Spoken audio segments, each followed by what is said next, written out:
There we go. Hello. Hello. Let's see. Freckles, no. Let's open up the window. Oh, look, there's people. And yes, the hat is sitting funny on me today because I have these on. I didn't think that out very much, did I? I didn't think that through. So today's hat is brought to you once again by Georgie's and Mommy's Finds, located in North Hollywood. I call this the Ascot Gavotte. If you're a fan of My Fair Lady, you'll know what I'm talking about. So this is, like I said, available through Georgie's and Mommy's Finds in North Hollywood. If you'd like more information about this hat or any of the other hats that I've worn, not counting baseball caps, then go to my Facebook profile or the RAWTALK Facebook profile, click on the link to Georgie's and Mommy's Finds, and you will have all the information you need about this hat. So now, since I see that this hat doesn't sit very well, let's see, I'll show you what it looks like without the headphones.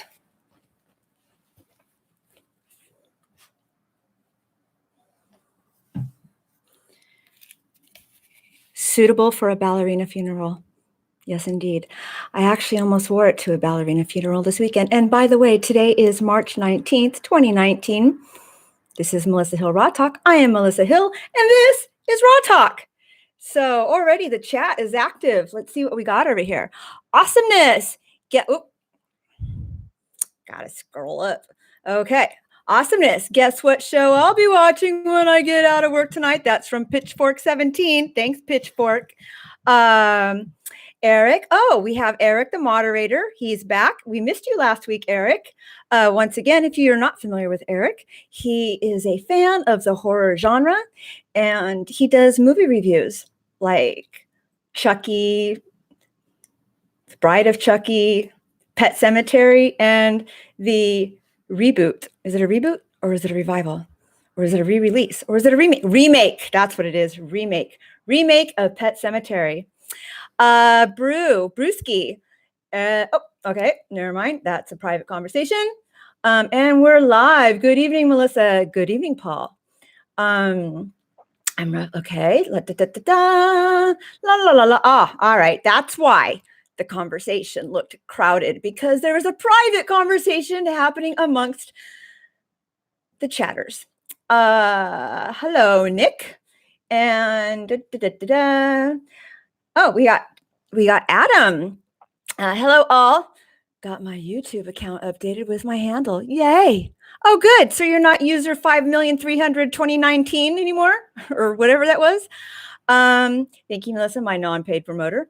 Of course, it's the least I could do since you are so generous to donate your time, even though you are hours ahead of me on a work night, because I choose to do my broadcast very late and not on a weekend.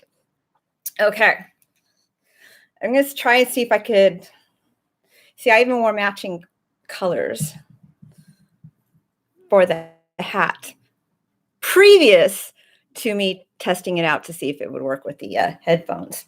So I'm going to switch. Where was that other hat that I'm going to switch to? I know I just had it in my hand. Did you guys see it? Where did I put it? Did it fall on the floor? Oh, hat, wherever you are. Where'd it go? Well, darn.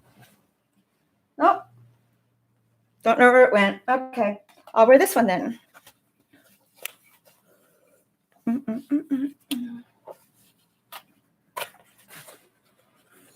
Same problem. Give me a second.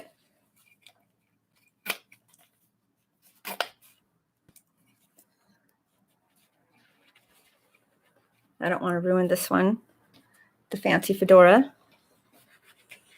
Hello, Darnell. Okay. All right. Can't see it. And once again, mishaps happen. Not only is it raw talk, but it's raw setup,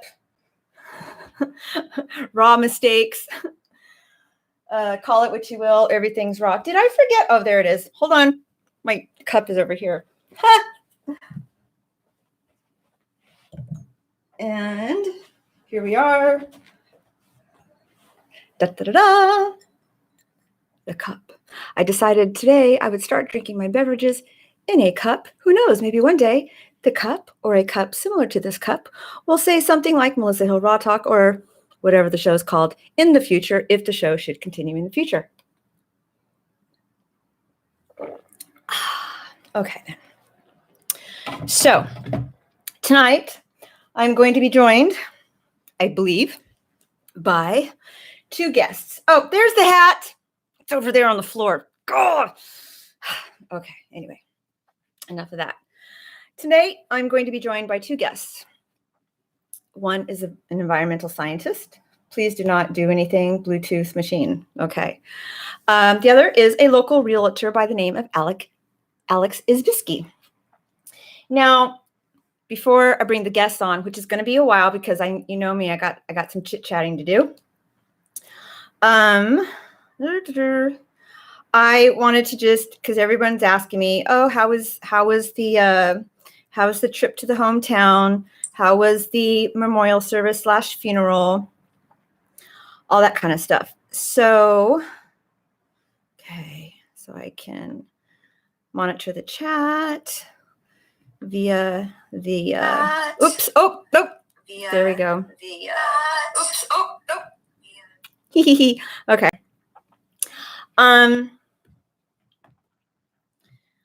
Oh, hello, Chile. Hello, Chile. Mwah, mwah. And Paul says that he looked for. I'm going to hold this up so you don't see the top of my head. Paul says that he looked for the Jimmy Dean sausage on a stick, and his store does not have them. The review will have to wait. Well, poop on them. Well, not literally, because that would be gross. Live chat. No, we want, yeah, live chat. Okay. And with that hat, gumshoe detective Melissa makes her appearance. Said by Luis. Thank you, Luis. And Eduardo, hello, beautiful. Okay. Thank you for the compliments as usual. So, first things first. Okay. So, as I said, today is March 19th, 2019. And I attended a memorial service, funeral, and reception over the weekend, honoring the life and mourning the passing of a woman who was very special to me when I was growing up. She was the owner and dancer that ran this place that I studied at. I choose not to announce the name publicly because I would like other people to be able to respect their privacy, and because there are still children, not still, but the school was still up and running up until 2014, 2015, and there are still some young women that are underage, and so therefore I'm choosing not to announce the name of the school. So I hope you could respect that. Thank you. I drove up to Northern California on Friday, and I arrived pretty much at midnight. The whole entire way, reconnecting with some of my former comrades in dance, and formed a little group. So the service was early in the morning on Saturday, early for me, 10 a.m. So I chose a hotel that was like 3 miles from the church. It was a pretty cool hotel, but I'll get more into that later.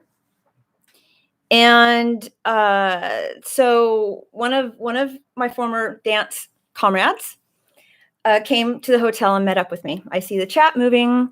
Hello to NASA. So we go into, and it's this beautiful, brand new facility, like totally brand new. And that was interesting in itself. So not to go into too much detail at what happened at the service, but it was very touching, very moving. They played video footage of her dancing when she was younger. They told stories of her and her family, so much stuff that I didn't even know about, that she and her family had traveled, not around, I don't know if around the world, but to many different countries to study different particular forms of dance. For instance, Hawaii, and they studied hula. Mexico, and they studied, well, not just dance, but they studied gymnastics. So it was my teacher and her younger sister. So they were very versatile. And the woman who ran my school, she started teaching when she was 9. So there was newspaper clippings of her being the youngest ballet instructor, or classical ballet instructor. And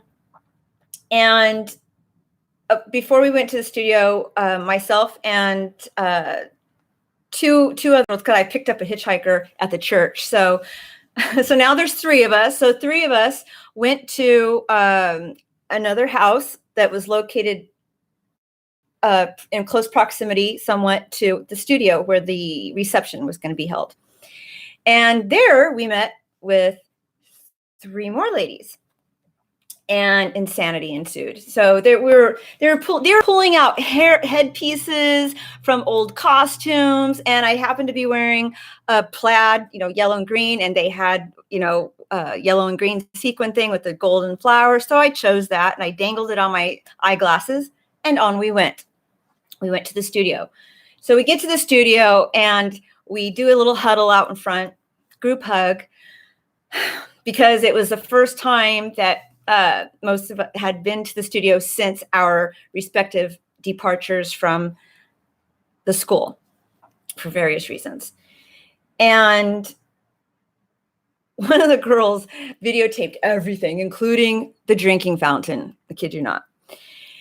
So we go in, there's more memorabilia, there's scrapbooks, there's photos of all, different students throughout the generations. Costumes were on display. It was catered. It was very lovely.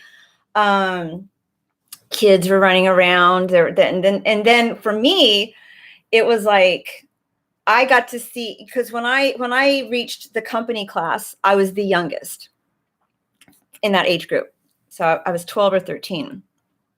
And so I got to see the dancers that were, like graduating high school when I had entered the company class. So I was like, hi, remember me? Hi. It was, I was kind of starstruck a little bit. And so that was really sweet. It was very emotional as well. Of course, I'm trying not to cry right now. So the reception continued on for a few hours, and we left with parting gifts. One gal in particular chose to leave with a VCR, which she claims she did not steal. Kidding, she didn't steal it. My parting gift was a bouquet of flowers, but unfortunately I forgot them at the house that we went to later. Let's catch up with the chat. Hey, okay, people saying hello. How rude of me not to join in the chorus. Voidoid Generation. Fan favorite. You guys all remember Voidoid Generation. Coming back with the one-liners last week. And I believe he's even located in a different country. So that I call a dedicated listener. Thank you, Voidoid Generation. Remember the void or something. Oid? Is it the oid or the void? Okay, so then, so the reception ends and we pile into a minivan, all 6 of us, and we go to the house that we picked up the 3 other ladies at previously. Because I dropped off my car and then we got into their bus, and then there was even a tuba and a baritone in the back. Can you believe that? Crazy, I know. So anyway, so now we return to the house where my car is at. We all pile out or fall out. And we picked up, or they picked up $118 worth of beverages and food items at a particular grocery store that ends with the word Joe. So yeah, that was, and then the girl who did not steal the VCR brought with her DVDs of all old dances. And this is where things got weird. There's other weird stuff that took place earlier, but that's just for me and my friends to discuss. But anyway, this is where things got weird. I'm looking at these dances that are, being viewed on the television. And yeah, at first I was like, oh, what dance was that? Oh, that's an interesting costume. And they're like, idiot, you were in that dance. Now, they didn't call me idiot. I'm calling myself an idiot. And it was really, God, I can't now. I can't, you know, me, and I always lose my vocabulary when I'm on the air. But it was weird. It was weird to watch myself on the television doing dances, wearing costumes that I don't remember wearing, and dances that I don't necessarily remember doing. It was, I can't even explain it, you know, but it just was not a good feeling, to be honest. And there were some things that I was just like, wow, I was pretty good at the hula. I sucked at ballet, but I was damn good at the hula. So I'm thinking maybe once again I'll pick up hula dancing, but I don't have any income, so that's going to have to wait. Surreal. Thank you, Void. You always remember. I was going to say supernatural, you know, because I had the S and the U, and the P is close to the R, but thank you. Surreal. It was a surreal experience, feeling. I bet you can dance a mean robot. I could do a Running Man. Oh, and apparently I learned the Running Man is coming back, but it's not the same Running Man. No, not at all. It's actually like running, not MC Hammer style. Hey, Ralph. Oh, our other moderator, Ralph Terry, is joining us. Hello, Ralph. You should post some of that. It would be interesting to see. Well, you know, there are other people that are in, I plan to. However, I currently do not have any of these things in my possession, and we live an entire state away. So I'm going to ask the woman who kindly brought the tapes or DVDs if you know, I can have her mail them down here to me. I can make some copies. Maybe I could talk her into posting them on YouTube. That would be cool. But yeah, no, I do plan on that if you know, once I have the material and I get the approval from the other people that you can see dancing around me. Okay, so after the surreal and just I was literally lying on the sectional couch, just like with like one tear running down my face, because I'm like, I did that? I wore that? Wow, I looked really happy too. I have to say, I looked really happy. I had a huge smile on my face, and I had really long hair too. I don't even remember having hair that long at that time. And let's see, first time listening and watching your show. Oh, we have a first time listener and viewer. Welcome, Jerry. Round of applause to Jerry. You know what? I did find my sound files, but I need all my devices tonight because one of the guests is going to be calling in, so I can't tinker around with too many extra devices right now. That reminds me, so I should make sure that, okay. So that continued on until about 9:30, 10 p.m. The other young women, they were much younger than me, decided to carry on the evening and go karaoke. I drove out to where my hotel was, which is about a half hour away, to retrieve my travel companion known as Freckles. He'd been in the hotel since, 1 or 1:30 that afternoon. And then I was planning on going back. I get back to the hotel, and then strange things started happening. First, I was feeling sick, which was weird because I wasn't drunk or anything like that. But I ended up falling asleep, and I told the women to call me when they get back to the house. And I was planning on meeting with them, but that didn't happen. So later in the middle of the night, I kept waking myself up, screaming, yelling things out. Not the things that I normally yell out, because I do have a tendency to do that, unfortunately. This one was, please leave. I kept yelling out, please leave, as if there was someone in the room. I startle myself, so I roll over, and my back is to the door, my face is towards the window, and I distinctly feel someone getting into the bed behind me and spooning me. And then they whispered or growled something in my ear. Yeah.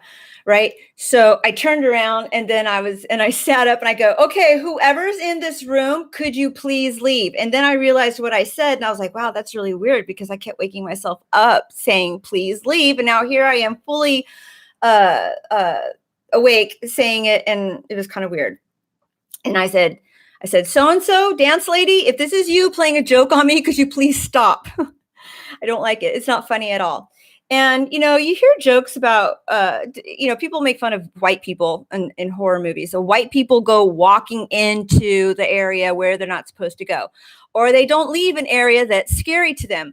I will tell you this right now. Yeah, no, I did not leave. I was petrified. I laid in that bed. I brought the blankets up under my bed, and I was like trying not to fall asleep, waiting, for the sun to come up, and because I was not going to step foot on that floor. I did not want to see, I was trying really hard not to focus on any particular thing in the room. And I had the TV on for a while, but it was on, all that was on was the news and the terrorist attack that had taken place in New Zealand. And there was no way I was going to listen to that. So I laid in silence, trying not to fall asleep.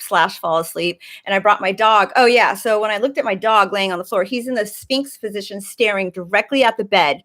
And when I asked him to come onto the bed to join me, he reluctantly did so. And he refused to look in my direction. He was just kind of like looking down and going, oh, okay. And I was like, please stay, please stay, please stay. Anyway, next thing I know, I wake up. I was supposed to meet the women for brunch. It's 11:30 a.m. and I'm like, crap, I completely missed it, right? So there went brunch and my opportunity to pick up the previously mentioned DVDs with all the dance footage. So I packed up my stuff, shivered in the bed for a while, and I called a couple of girlfriends that said that they might be around, that lived local to where I was staying, and they didn't answer. So I got on the highway and decided to drive back to Southern California because it was adjacent to Highway 5. Now here's, I'm going to get into something a little bit more in regards to what tonight's topic is about. So while I'm driving on the 5, so I stayed at this hotel. It's a brand new hotel. So that was the other thing. I'm wondering, what was this hotel built on? Because it was a brand new development. There was nothing had been there previously. It was a environmentally conscious hotel, which I called sort of like IKEA on display because everything was multifunctional. They had recycle bins in the room, all this kind of stuff, charging stations. And when you leave you use your room key to activate the power in the room. So when you leave and you take your room key with you, the power, shuts off in about 30 seconds, a minute. So there's no vampire electricity taking place. Okay. I would have been on the freeway 26. Well, yeah, I thought about that too. But remember, I'm a girl and I'm the type of person that travels and unpacks everything. So I was like, God damn it, all my shit's hanging in the closet there. I got things over there. I got shit in the bathroom and the dog. And so it wasn't going to be quick, whatever it was. And it was like 2 a.m, 3 a.m. Oh yeah. And there was loud, crashing noises coming from the room upstairs. Weird, right? So the ghost may go if I hide under cover space and go away. Podcast by Mata has alien faces. Could be. I was thinking lizard people. Again, trying not to focus on any one particular item for too long, for fear that whatever it was going to appear or I'd see something moving. Poltergeist, anyone? Right? Okay. So when I wake up and the sun comes up, there's one detail I left out. They gave, at the reception, they gave little framed photographs of the person we were mourning. So I took one. It was offered, so I took one. Put it in the room. When I woke up and the sun was up, I noticed that the framed photograph was propped up. Now, it's possible and probable that I might have done it myself. However, I just don't recall doing it myself. I recall laying it on the table, but it was propped up and I was like, dance teacher lady? Duh. So, right. Basically, the entire country is built on an Indian burial ground. My thoughts exactly. It sounds like the plot to Stephen King's movie 1408. Never saw the movie. I wouldn't know. All I know, it was my experience and it was real. Okay, Eduardo. Whoa, pretty. Oh, thank you, Eduardo. Okay, so now back to the hotel. So it's, like I said, it was environmentally conscious hotel. However, the thing that bothered me about this place, there is not one single gosh darn tree. And it was pet friendly. I asked them, where's the dog run? She tells me where the dog run is. There's no dog run. She was just like, oh yeah, you go around back this way, blah, blah, blah, blah, blah, right? And so I find the dog run, and it's a, I don't know, like 6 square feet patch of astroturf-ish type material, not real grass, AKA not real grass. And I'm going, oh God, here we go again. My little brain started going, and I'm like, I got to call that Diane when I get back home. The environmental scientist that I've often referred to on previous posts and who had been a guest numerous times when I was at that other station. I'm going, this is not, what do you call it? Permeable. The water does not go down there. Okay. This is an item that leads to flooding, which we'll get into later. But anyway, so I go in and I ask her, I'm like, excuse me, there's no place for my dog to use the dog facilities. There's like tan bark. There was tan bark. You remember tan bark as a kid? The thing where the metal bars were on, and if you fell into the tan bark, you'd step out of it with like splinters all over your body. Yeah, that's what surrounded the hotel. And I'm going, oh, great. Firewood. That's lovely. Firewood next to a petroleum product, which leads to flooding. Interesting. And not a tree in sight to keep the ground cool. But it's environmentally conscious. Okay. As long as the person checking you in wasn't named Norman, who owned the place. Nope, wasn't Norman. It was a lady. So, in the back of my mind, I'm like, that's a pet peeve. I'm going to take issue with that. I'm going to talk about this hotel on the show because it did bother me. I liked aspects of it, but I didn't like the outside of it. And then now I'm on the 5. I'm driving back. And those of you who aren't familiar with California or Interstate 5, I will briefly explain to you what it is. It's 2 lanes, most of the way. It's 2 lanes going in each direction, traveling through random gas stations, truck stops, and lots and lots and lots and lots of cows, with the occasional sheep farm. I saw 2 sheep farm. Now, these cows are not what you would call happy cows. I don't know if those of you, they used to have the commercial California cows or dairy cows or happy cows. And every time I drive them, because they're the black and white cows, I'm like, those are not happy cows.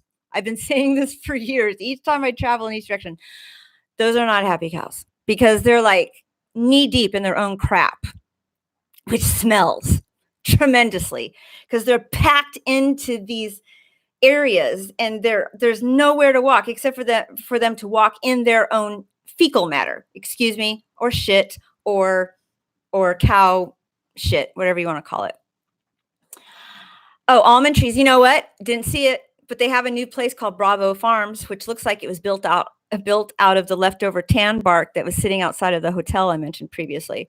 Kind of cool. They give it a kitschy, antique feel, but from the outside, but on the inside, it's one big, huge open space that has ice cream and old license plates.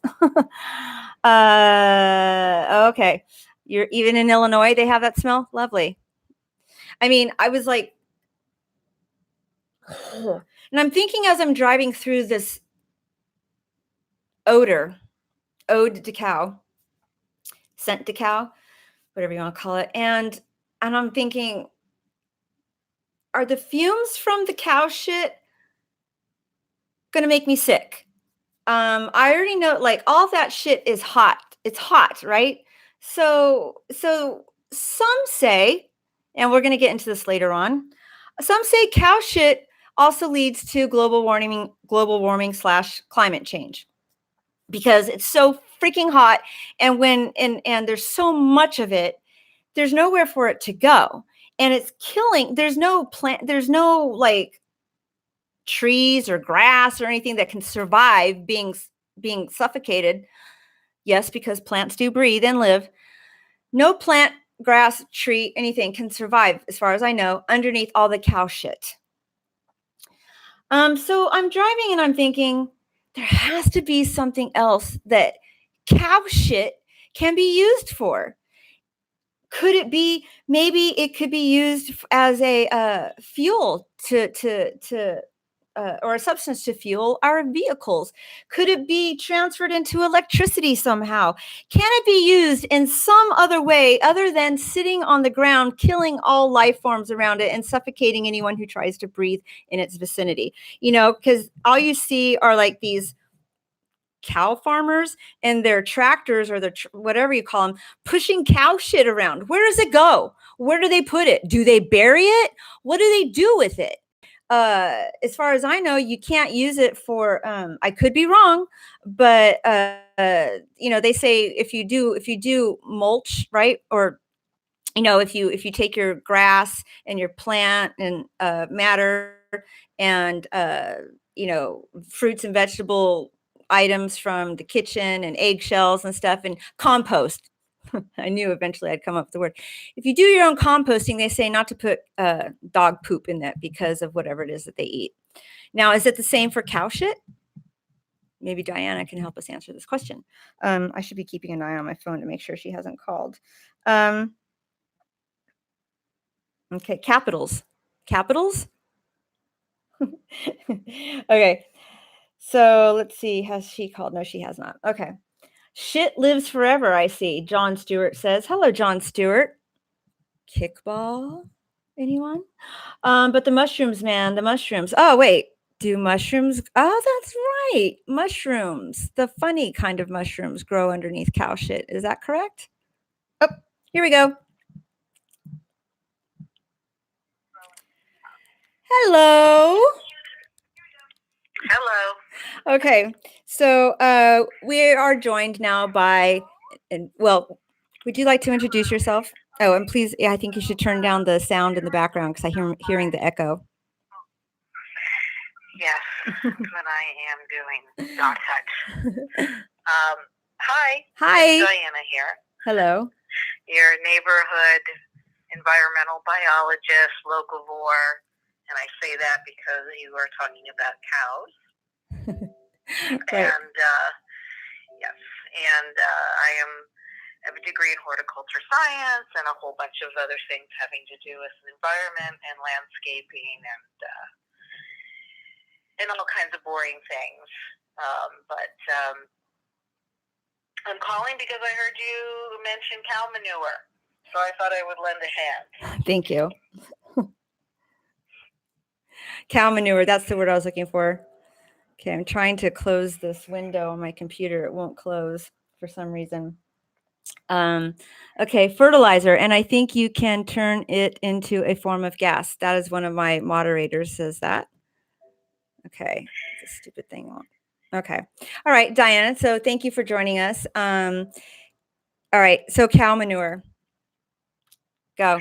Well, yeah, I'm not an expert on cow manure per se. There are a lot of innovations with it, and it's not just the manure that's a problem.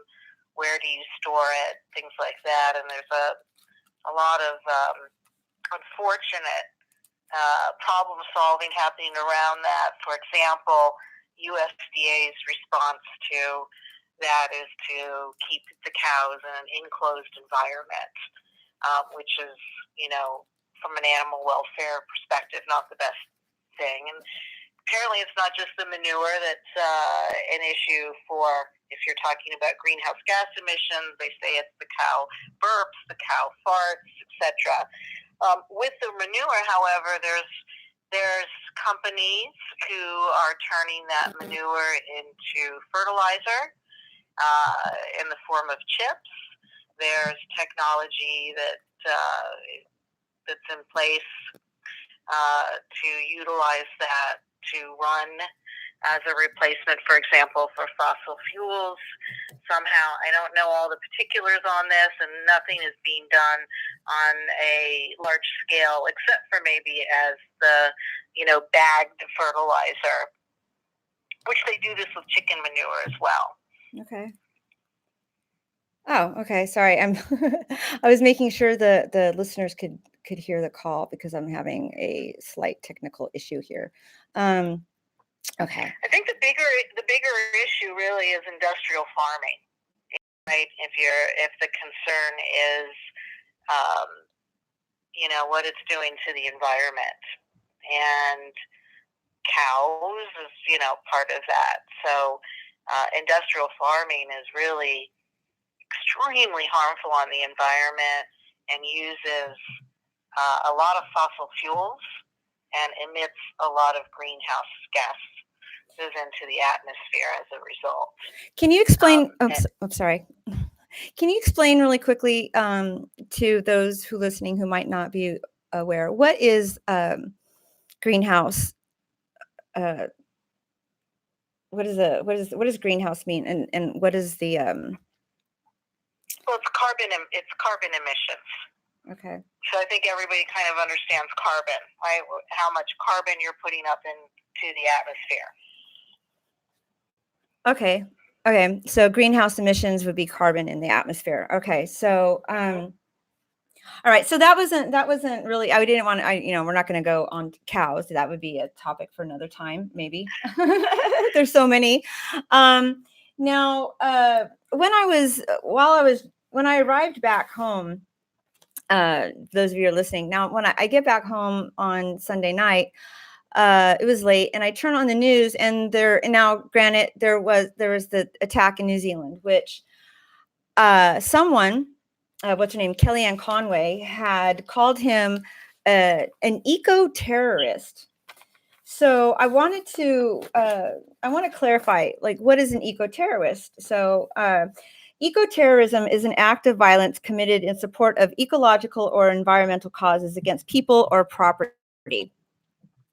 The FBI defines ecoterrorism as the use or threatened use of violence or criminal nature against innocent victims or property by an environmentally oriented subnational group for environmental political reasons or aimed at an audience beyond the target, often of a symbolic nature. The FBI credited ecoterrorists with U.S. $200 million in property damage between 2003 and 2008. A majority of states in the U.S. have introduced laws aimed at penalizing ecoterrorism. It's a form of radical environmentalism. Radical environmentalism. So that would be a key word, radical. It's a form of radical environmentalism that arose out of the same school of thought that brought about deep ecology, ecofeminism, social ecology, and bioregionalism.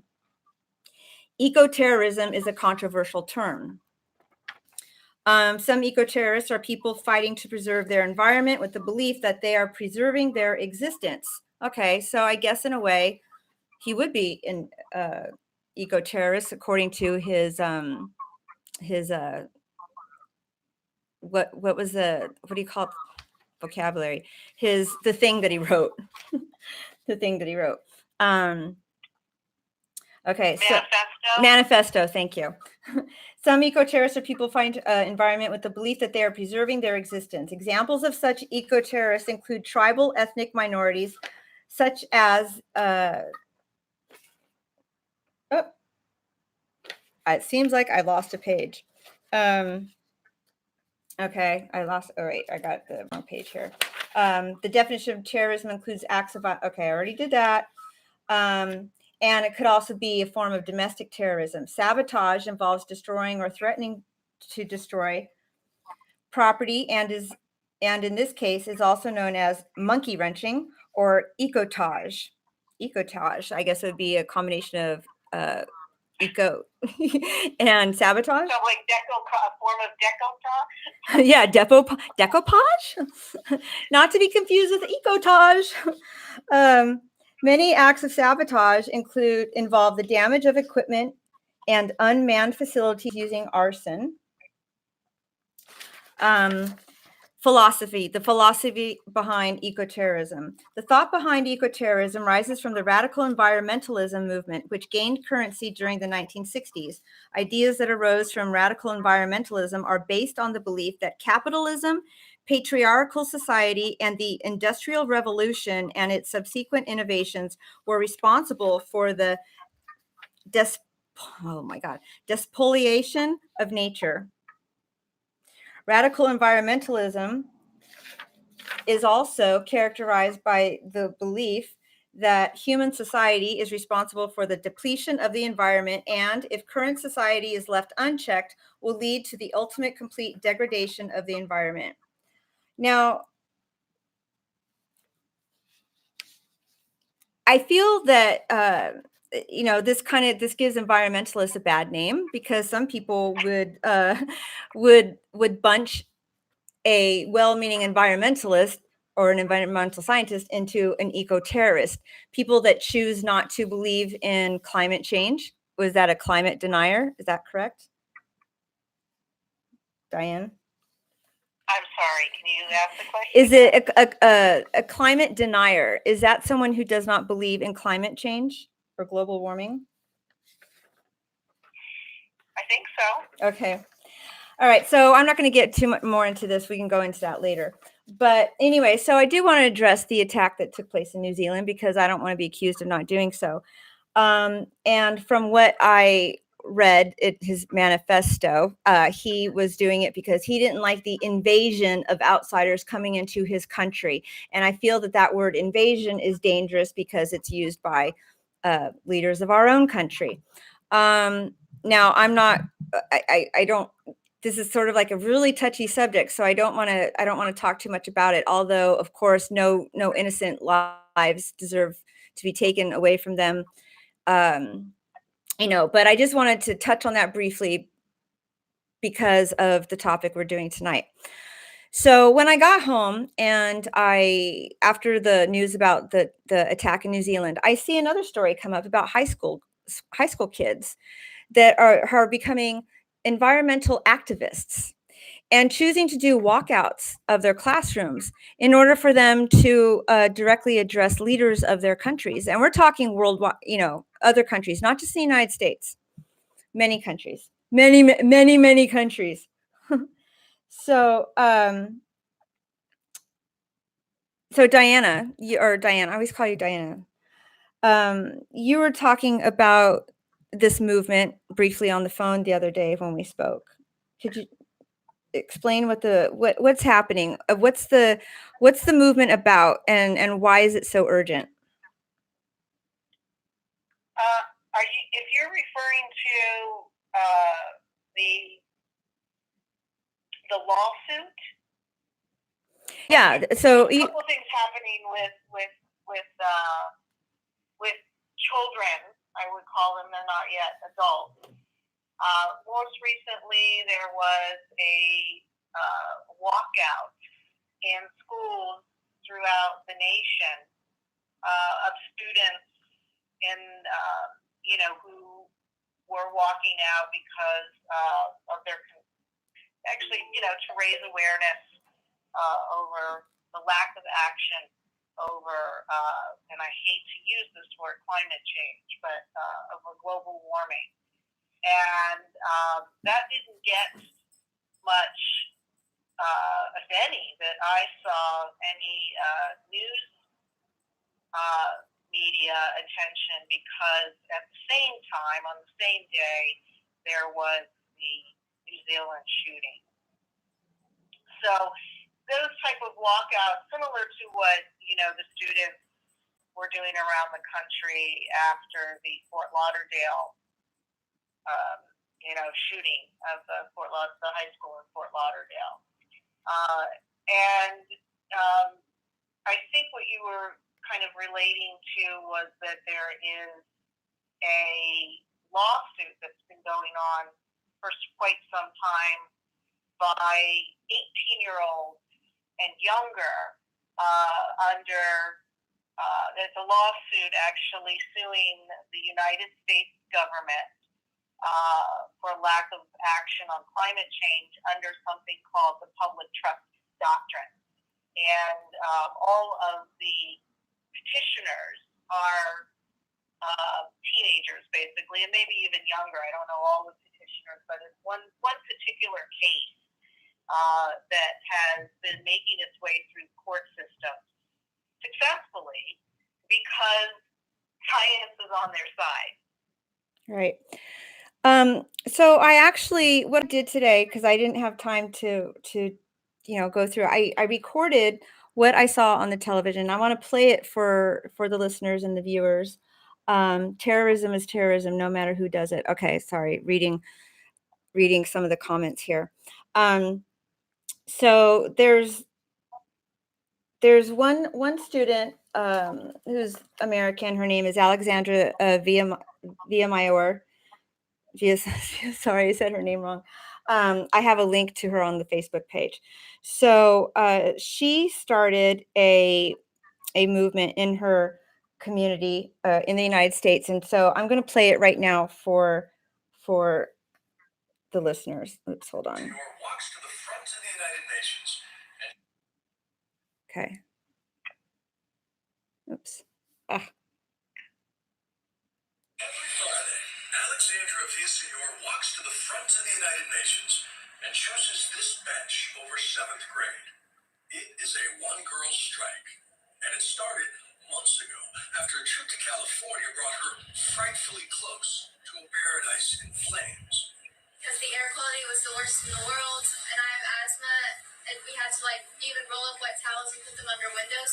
It was so scary, her family sent her back to New York early, where she began researching how hotter fires, longer droughts, bigger storms are all being baked into her future thanks to our relentless reliance on fossil fuels. And that is how she found another very worried teenager named Greta Thunberg. You say you love your children above all else, and yet you're stealing their future in front of their very eyes. After starting her one-girl school strike in her native Sweden, the 16-year-old made headlines by going into rooms full of world leaders and billionaires and calling them out for a failure to act. Adults keep saying we owe it to the young people to give them hope. But I don't want your hope. I don't want you to be hopeful. I want you to panic. I want you to act as if the house is on fire.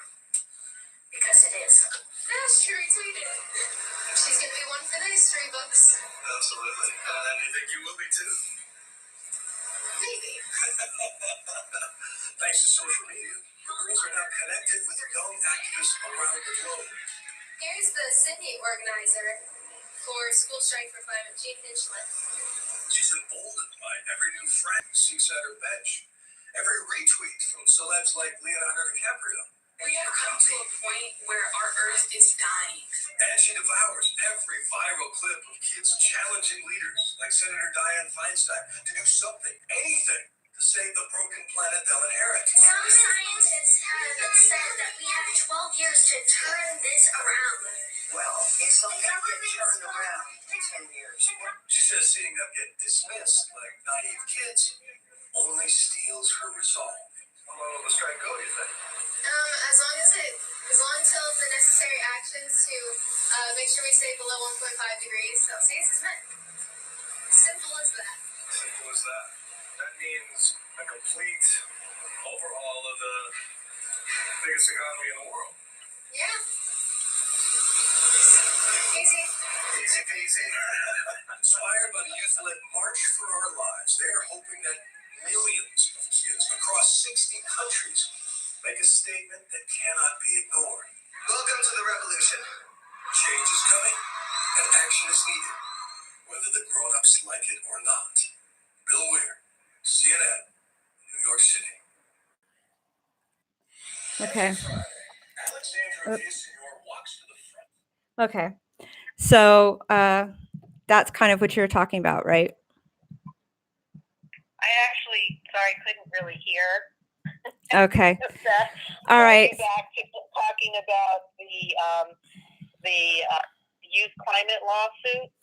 Well, we're talking about the young activists around the world that are doing school walkouts, like Sydney, Australia, Sweden, the United States, and this one girl in particular who every Friday sits on a particular bench outside the nation's capital with her protest signs, basically saying that there's 12 years left to lower the temperature of the planet by 1.2 degrees. You know, I feel for these kids. The IPCC, the Panel on Climate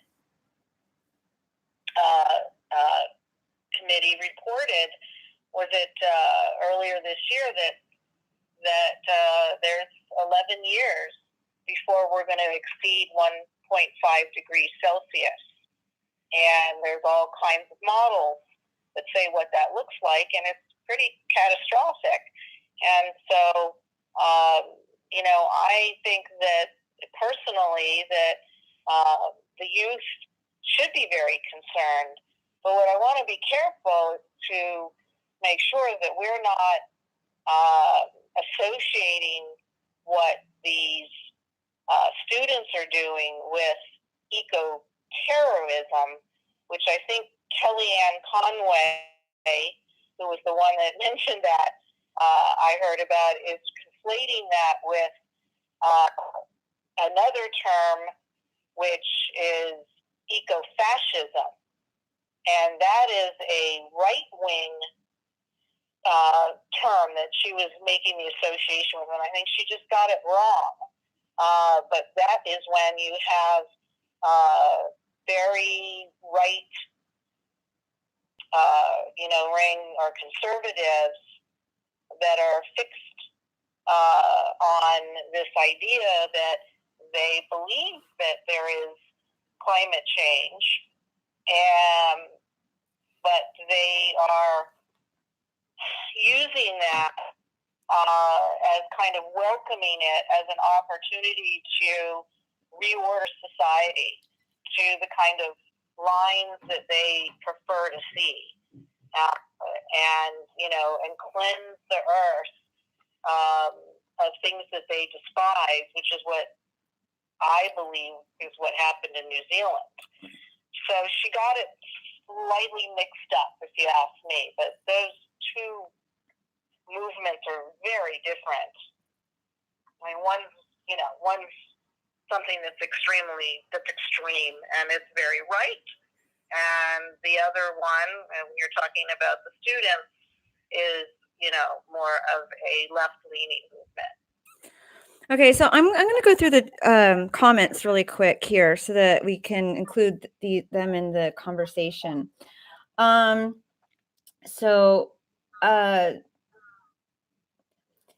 term, someone says the term denier is a slander. It tries to associate people who don't accept the dogma of man-made climate change with Holocaust deniers. Go ahead, you can comment, yes.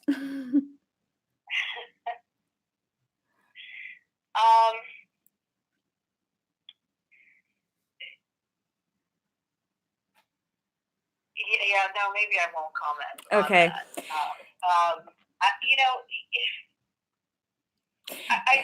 I would like to say this, and I'm not sure.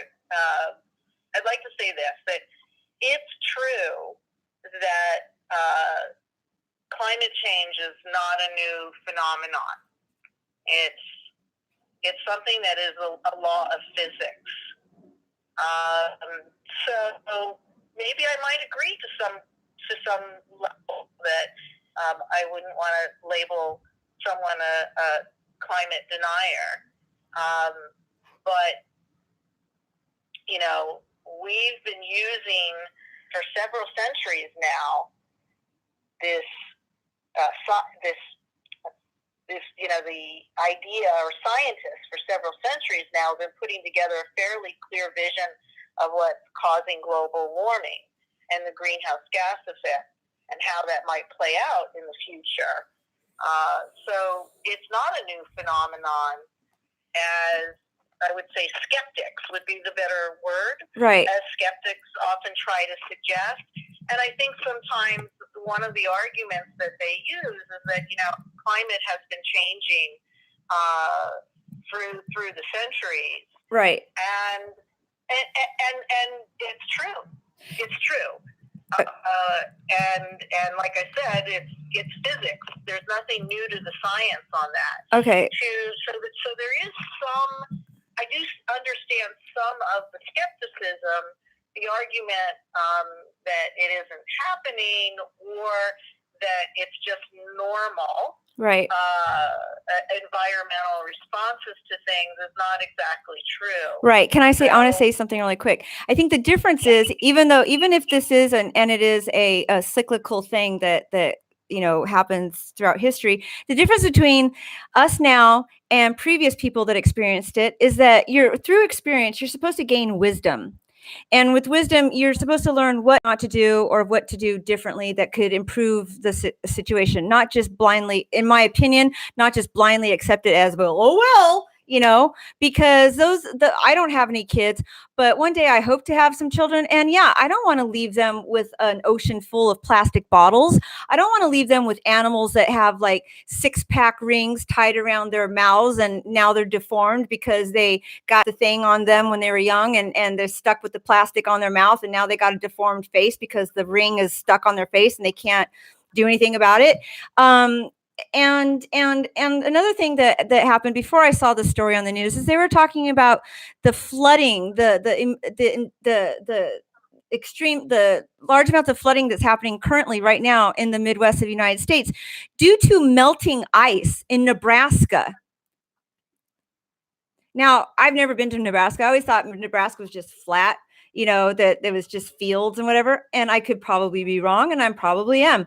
But when they showed these huge blocks of ice that were jamming up, and getting stuck and just melting, it's like, where is that ice coming from? It's coming from someplace, and in extreme flooding, fire tornadoes.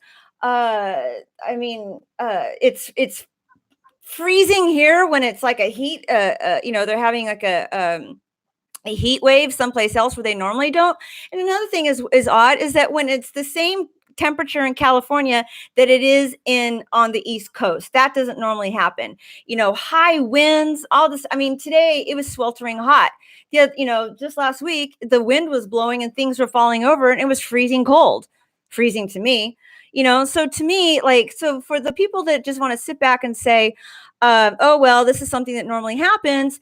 Yeah, but we're also not Neanderthals. We're not cavemen.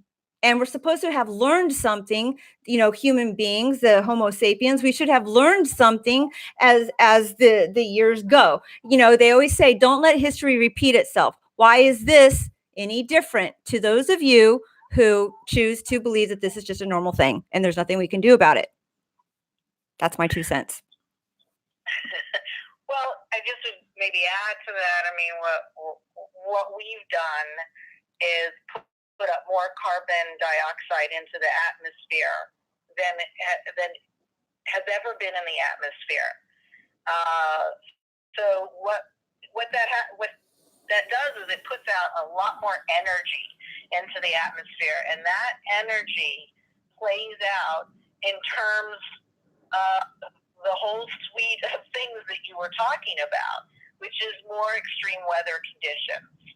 And I'm seeing right now in the chat right now that people are taking this as a political thing and taking sides. And when I was on that other station, I didn't have the benefit of seeing the chat and seeing what everyone thinks. And this isn't a political thing. This is a living thing. This is a human being thing. This is a four-legged friend thing. This is everything from the animal planet and nature and all that other stuff. And the fact that I'm sorry, I love you guys, but I'm watching this chat take place and people are like, oh, I didn't like the way the kids stormed into the room. Well, that's what activism is. Activism is getting people's attention because they're not doing anything about it. It's not one person's responsibility. It's not politicians' sole responsibility to fix the problem. This is a worldwide problem. It's every human being's responsibility to help fix this problem, to work together so that we don't leave our children, grandchildren, or in a ball of like charcoal. They always say, oh, well, the dinosaurs, yeah, blah, blah, blah. Do you want to be a dinosaur? Do you want to be extinct? I don't want to be part of the humans that lived on a planet that led to its destruction. Yeah, we didn't create the problem. Those that are living now, none of us invented, pollution. It already existed when we got here, but we can reverse it in some way, shape, and form. Everyone works together. There was a man in India that they showed that every day for 40 years, he planted a tree, and now there's a forest. He lived in a part that had been so what was it called, deforestation, right? Everything had just turned to sand because they took out all the trees and there was nothing living there. He has to take a boat. He rows every day to this other little island that was only sand and, you know, like the surface of Mars, and he planted trees, and now there are you know, big cats. Now there's elephants. There's now there's living. There's you know, animals that probably would have lost their habitat now have a place to live because this one man planted a tree every day for 40 years. So yeah, people can work together to help reverse the problem. And now I thought I just saw somebody walk in. Okay. So anyway, but yeah, that's, I mean, right on, Melissa. I mean, I want to say this. You know, it's really easy and frankly lazy in my mind to just throw up your hands and say it is the way it is, and there's nothing that can be done to change that, right? right. And that's how you can justify driving big cars and you know, living in what we call here McMansions, where you know, I have people we know live 2 people, 1 person in a 4,000 plus square foot house. You know, that makes it very easy to live kind of high on the hog. But you know, all what we know today is that we're heading towards 4 degrees centigrade of warming, and what we're talking about with that is a real breakdown of many of ecosystems of the world that, you know, pollinate our crops, that make our air clean for us. So this is going to be a very different planet from the one in which we now live. And the chaos that will ensue because of this is very bad for our species, right? Of course, and the species that we rely on, and that's why, you know, we really do have to do everything we can to hold, you know, ideally it to the 2 degrees centigrade, which is what has been recommended. Okay. And you know, that's looking very challenging, and it's looking very challenging. You know, listen, it's not just the skeptics. People in my own community, you know, environmental community, are also guilty of you know, of right. not doing what's necessary right. to lower their carbon footprint, or making, using, you know, climate as an opportunity to do some really bad things, like what they do in, like what the city of LA and actually this California in general. I mean, our new mayor in California is suing the city of Huntington Beach because they're not building quick enough. And, you know, building can cause a lot of environmental stress, including, you know, a high carbon footprint. So I think that there's enough blame to go around. Right. As one in that, but sorry. We do, you know, I'm a realist, and we do need to kind of just, you know, be real about what's happening here. Right. So, like I said, this is not new science. This is just physics. Right. So one listener posted, he said, I would rather do something about global warming and find out it was a hoax than do nothing and find out it's real. And I have somebody who's dying to show me something. What? Here's the improvement of air quality. This is me, 1992. Here, come over here. Considered a clear day in LA. Now the sky's blue in LA. So right. Okay. I mean, right. Yeah. Things that haven't improved. I get that. All right. I mean, like, here. That was considered a clear day, and it's orange. But now you look up directly above you and it's blue. So there is progress of some There sort. is progress of some sort, right? Okay, so it gets politicized. And I'm going back to the comments here. It gets politicized because the right is afraid of the lifestyle changes necessary to reduce global warming, like riding the damn bus every once in a while. And someone else, okay, granted. Okay, so everyone seems to agree. Now, someone just said, I don't think anybody is saying nothing can be done, and there's hypocrisy on both sides, of course. Someone else says, man-made climate change provides a very convenient rationale for the globalist agenda, mass migration, transfer of wealth, and world government, etc. Okay, that sounds a little... I want to step in to kind of defend that comment a little bit, Melissa. Okay. I mean, I think I was trying to make that point before. There's certainly climate is used on both sides on the left as an opportunity for things that aren't necessarily helpful.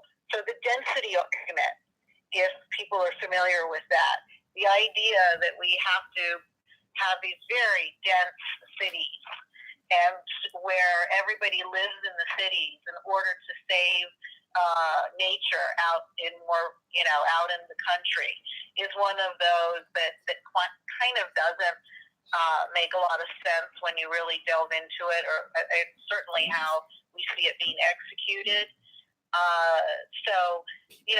There is that on both sides.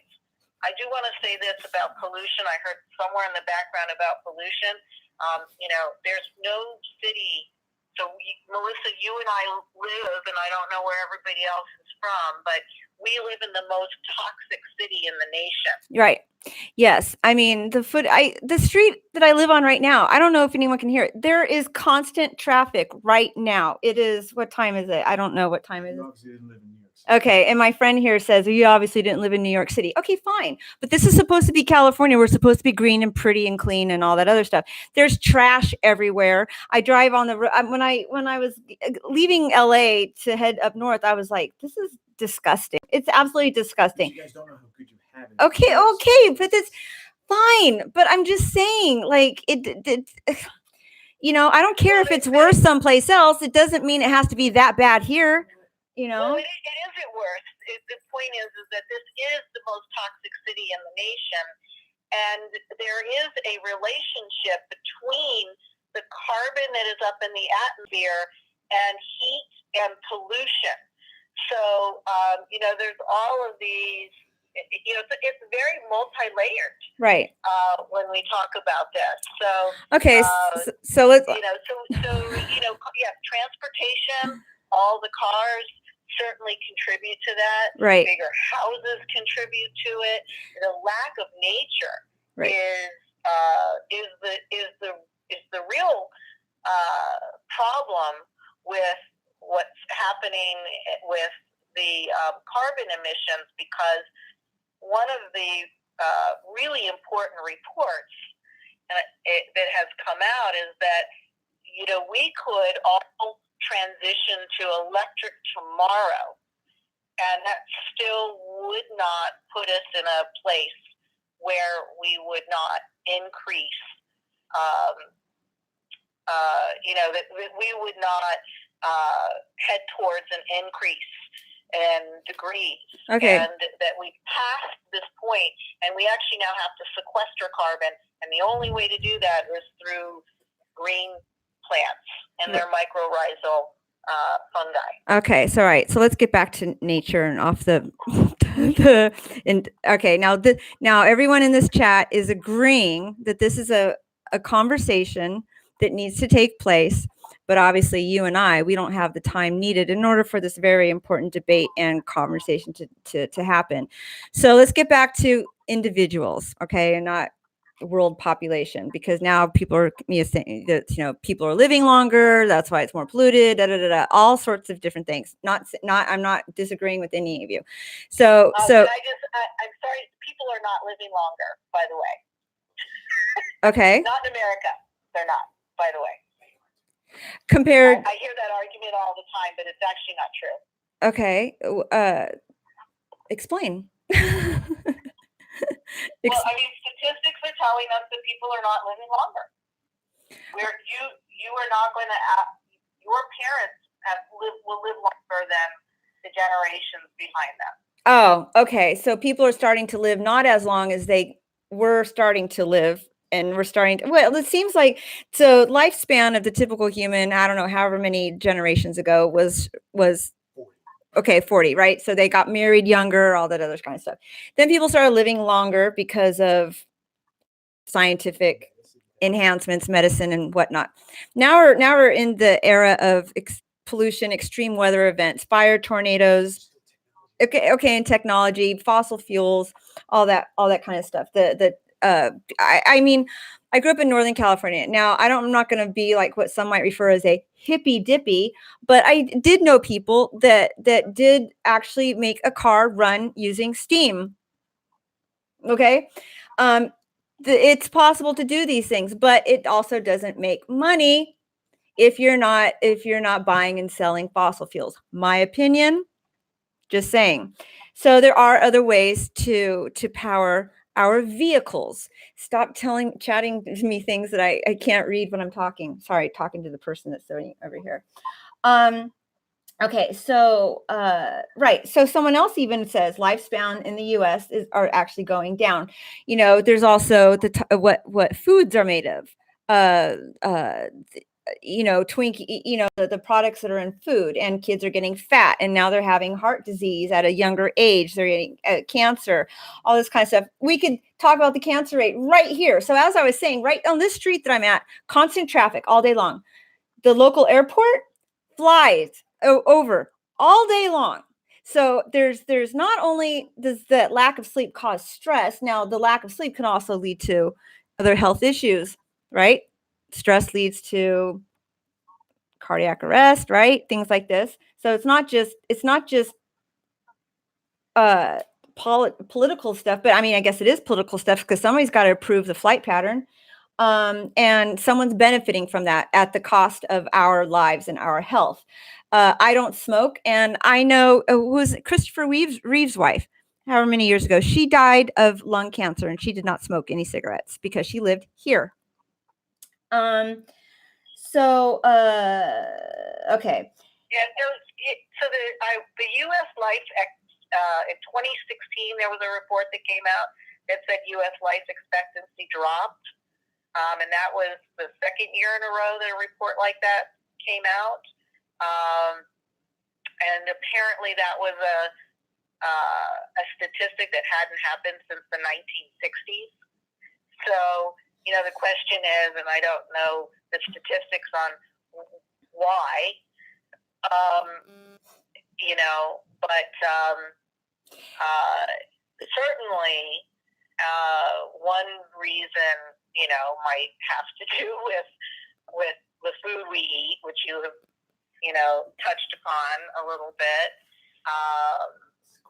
you know, and we are living in a chemical world here, and those chemicals have a proven and clear connection to diseases that are very harmful for people. Right. Okay. All right. So back to trees.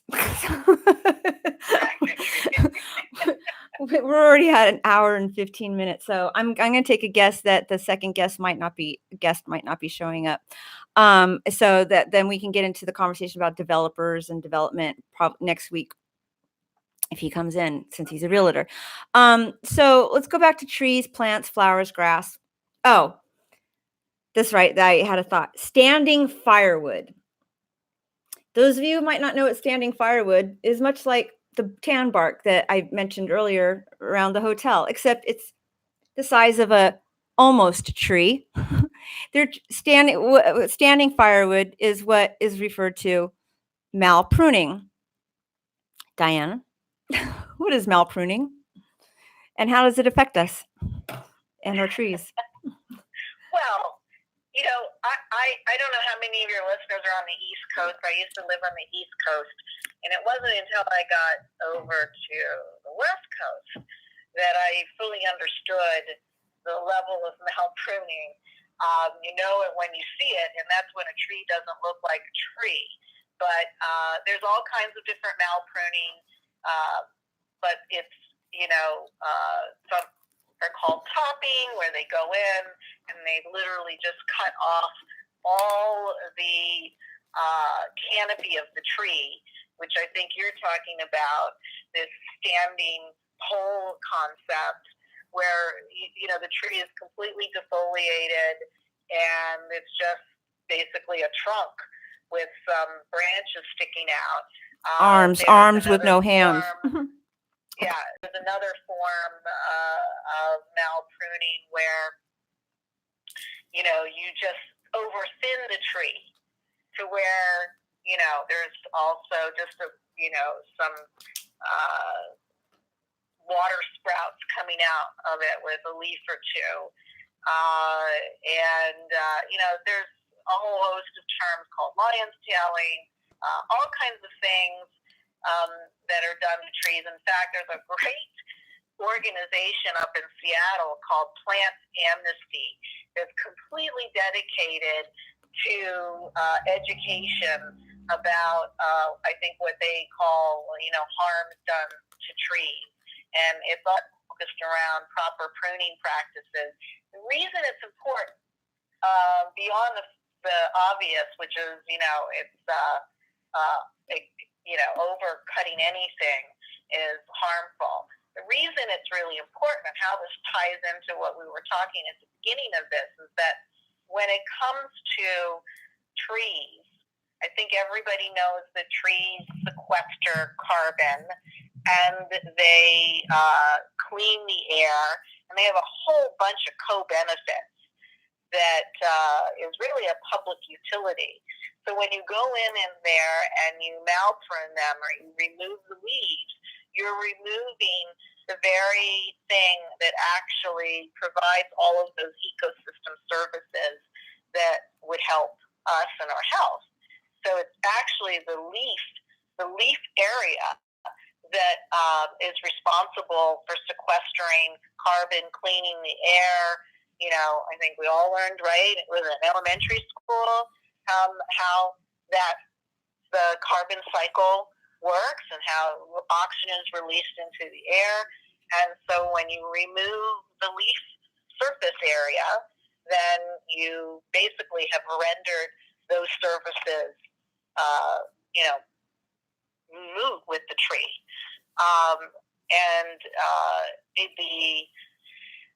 The larger the leaf, the more ecosystem services that tree provides as well. So, there's a lot of positive things that can be done to plan a city by increasing its tree canopy. Now the tree canopy, managing that tree canopy in the right way. Now, the tree canopy, for those of you because we do have some first-time listeners, so I'm sure they haven't heard any of our previous shows. We always end up going back to trees. Seems to be the most simplest thing, I guess, that doesn't get politicized. Trees are hard to be controversial, right? Right. Yeah. How can you hate a tree? Now, when you don't have leaves on your trees, or an abundance of leaves, that area underneath the standing firewood, or the trunk of the tree, is hotter than the area, its neighboring tree, who still has its tree canopy. So imagine all these trees lined up, and they all have their proper tree canopy. Imagine how much cooler the ground will be as a whole if there wasn't malpruning.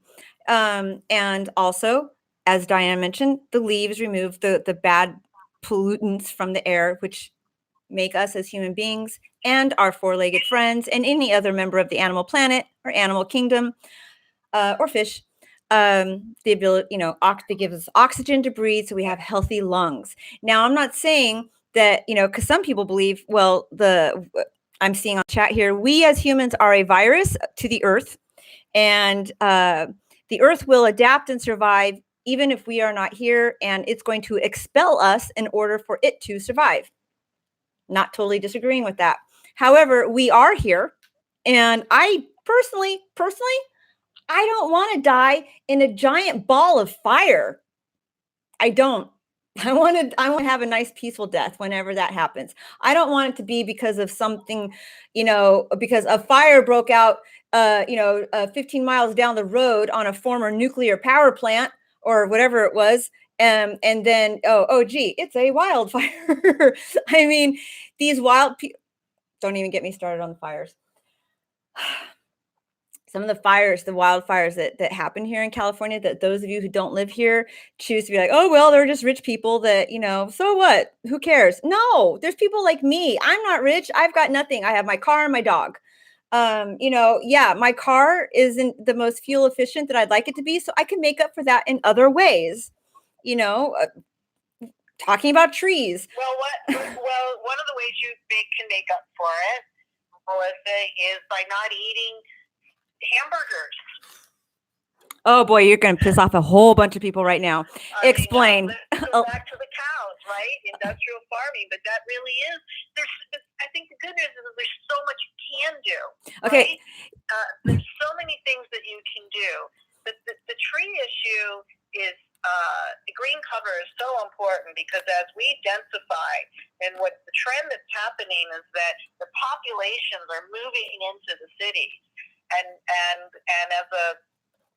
the consequence of that is that there's less nature, meaning there's less green cover in the cities. That consequence of that, for one, is that now you have a less healthy place.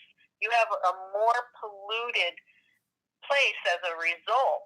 How is it that we are going to handle this health-wise? In fact, Kaiser Permanente, with a couple other folks, I'm waiting for the study to come out, have a study that's supposed to come out shortly, where they studied the association between healthcare costs and tree canopy. Okay. And so, there are very real impacts, right, to your quality of life and your quality of health. And, I don't see, cities are talking about it. City government agencies, there are some cities that are really trying to increase or protect the tree canopies in the cities. Los Angeles is one that's doing a terrible job at that, which is a surprise probably to a lot of people who think that, California is the green leaders. They're the leaders in greenwashing, but as I call it. But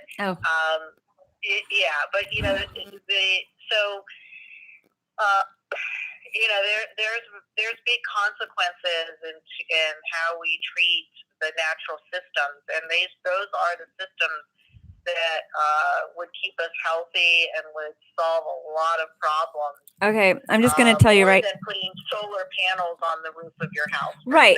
example. Okay, good point. Now, as far what the materials that it takes to make a solar panel, are the what it takes to go into the creation of a solar panel actually is harmful, from what I understand. And there's solar panel farms, right, where birds, if they fly over it, they just poof.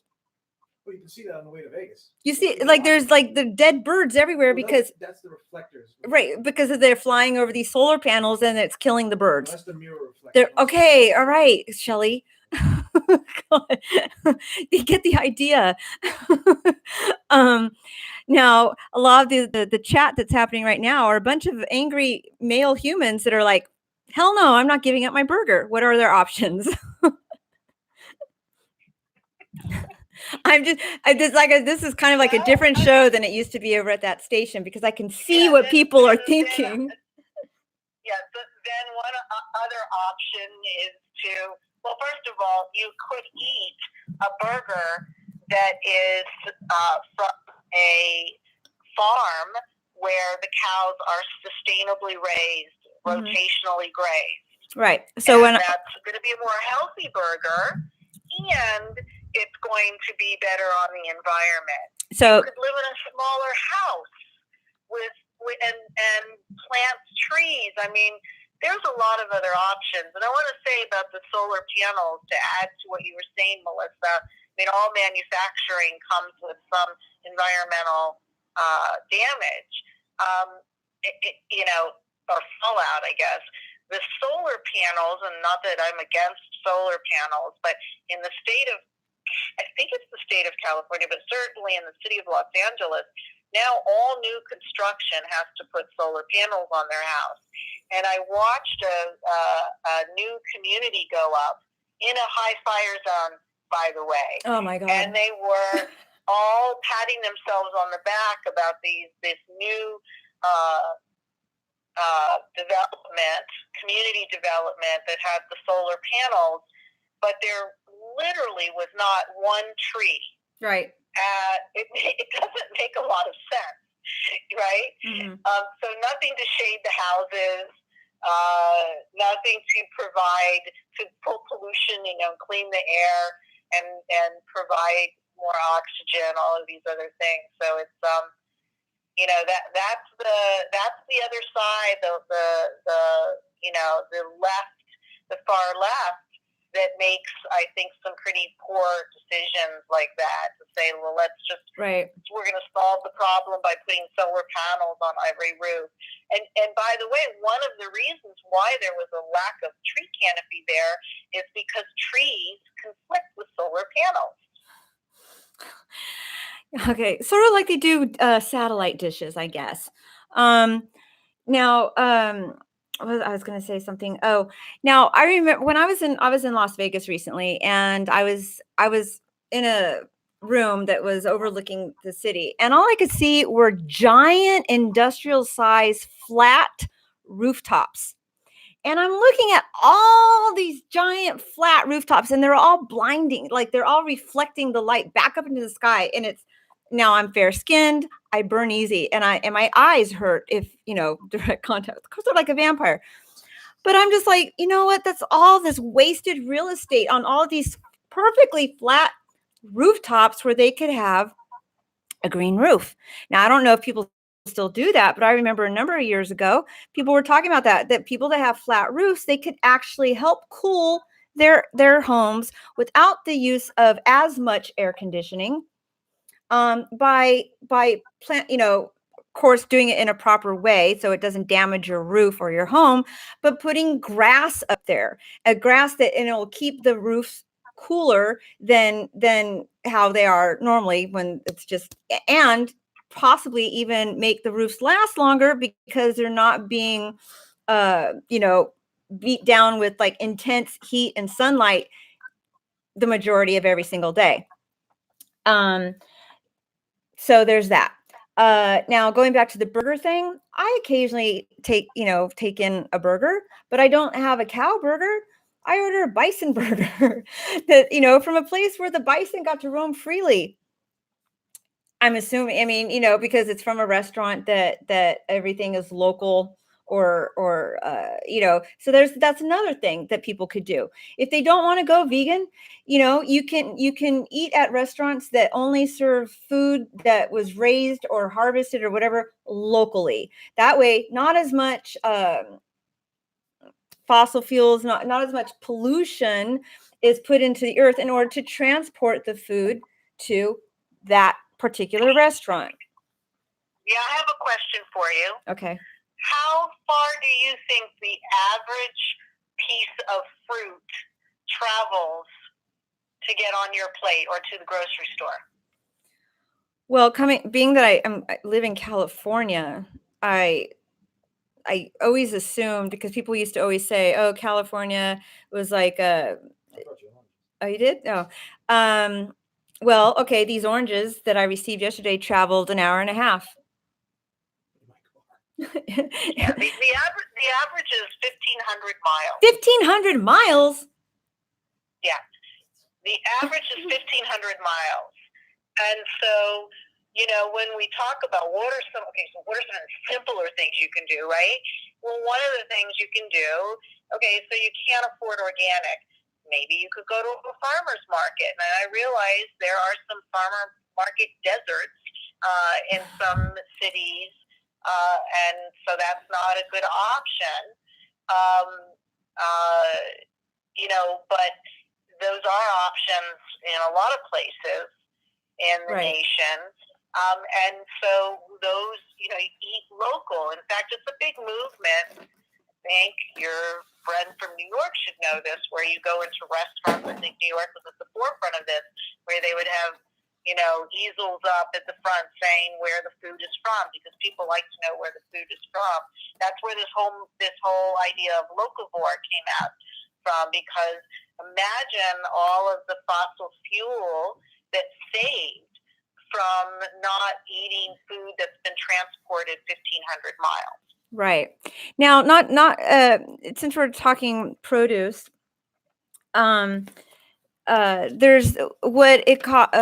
what goes into. Now, someone said on here, again, I'm going to slap this guy. Just kidding. Not really going to slap you. Not you, person in the chat. He says going organic is a great way to jack up prices. Now, come on. You don't have to look at it just like that. Last night we were having a conversation. If someone were to want eat as organically as possible, but were possibly financially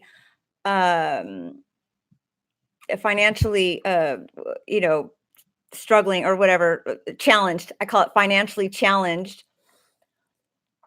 But they wanted to eat as healthy as possible or as organic as possible. What was it that you were telling me? Like what goes into when a food is organic and not organic?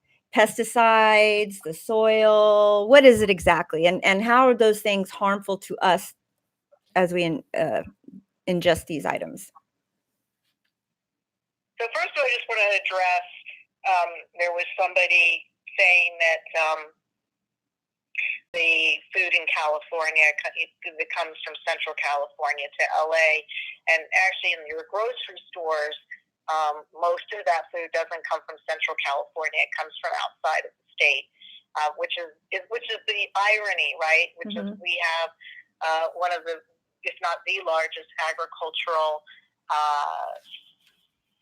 state, and then you go to the chain grocery stores and they're bringing things in from out of state. And that's because they want you to be able to buy fruit year round, whereas the farmer's market, it's seasonal because it's local. In fact, I remember one day, it was really funny, standing at one of the farmer's markets at the front of the vendors, and a woman was getting a real bent out of shape because the farmer didn't have watermelon. And he kept trying to explain to her he didn't have it because watermelon was not in season. And she said, yes, it is. I went to Gelson's and they had it there. And that's because Gelson's was shipping it from somewhere probably 1,500 miles away, or from Mexico somewhere. So, what makes something organic and not organic? It's the type of pesticides that are used.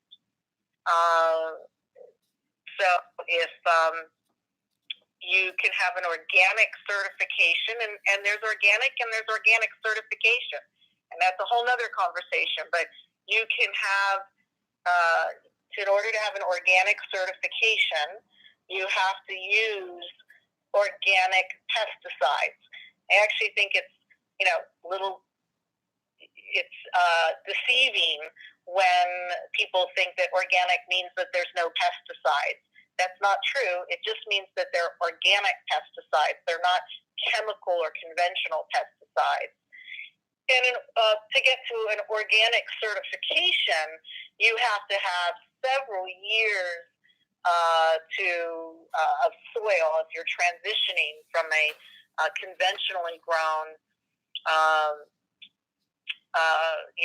farm to organic. There's many years where the soil has to test negative for chemicals, and it takes a long time for the chemicals to get out of the soil. But when you're eating organic, I think you're avoiding very harmful chemicals that get into your body if you're a pregnant mother. They actually show up in your baby's blood. In fact, 200 chemicals are typically found in a newborn's blood. Wow. If you're eating organic, you're eating food that is been grown in a way that is much more doesn't harm the environment like conventionally grown or industrially grown food does. Or even and we're talking about produce. I mean, we're talking about animals. There's the humane factor. I have this argument with people, friends of mine who are vegan and who are very passionate about being vegan. And, vegan just isn't going to work for everybody. But there's an in-between, right? Mm-hmm. And it's that you can get something that's humanely raised, sustainably raised, rotationally grazed, things like that. So, when you go to a farmer's market, it will most likely, it should be local. It will sometimes be certified organic, sometimes conventionally grown. There is a way to talk to those farmers and ask them questions about what they're growing, just because how they're growing, what they're growing. Just because it isn't certified organic doesn't mean that they're not using less harmful chemicals on their food. And there's another important aspect of that is that there are studies, side-by-side studies. Rodell Institute is at the forefront of this, where they've had genetically engineered, or that people refer to as GMO, gardens, conventionally raised gardens where they have just conventional pesticides, and organic. And the organic, when they test the nutritive value of those three, the organic always comes out more nutritious. So, when it comes to cost, I think it is kind of criminal that it should cost more to buy organic, especially when you're using less chemicals on it, or no chemicals. But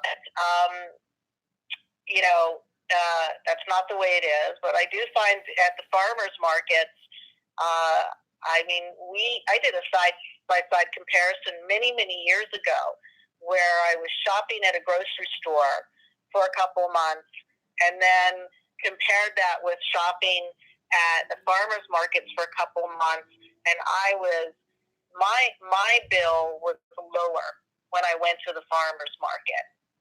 So I'm not sure it's true that organic is more expensive unless you are buying the organic at the grocery stores.